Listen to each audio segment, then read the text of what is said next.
essentially, MPC, multi-party computation, FHE, fully homomorphic encryption, and trusted execution environments, they can basically do all the same things when it comes to what you can actually do. So the things that differ here are, number one, performance. How fast is each? And number two, how secure is it? And how robust is it against attacks? So we can start with TEEs. It's pretty simple. It's basically hardware-backed privacy. So Intel, AMD, Amazon, they have created their specific chips, and these kind of isolate the data from the operating system itself. So when you send data to this, it's get processed in this isolated environment. But the problem with these is that they have been broken into multiple times. Basically, if you can connect to the TE, you can see what's going on. You can do some simple tricks with equipment only worth, $100, and you can break the security of that TE. So the privacy guarantees for TE are significantly lower, but they're very fast. So good for less sensitive data, things that are not that important.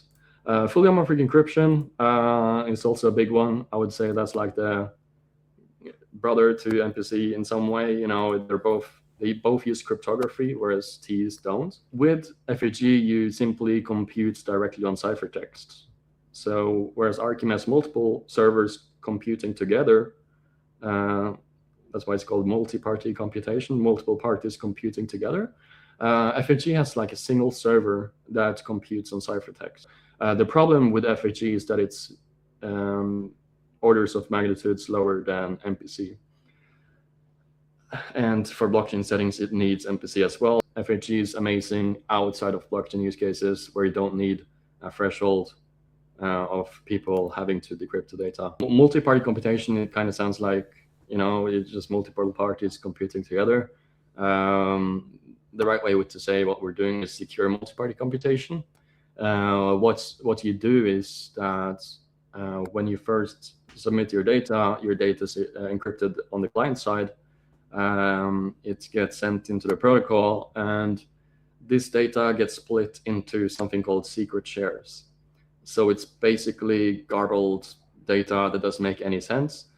So each party has a piece of nonsensical data, but together they are able to construct a final result.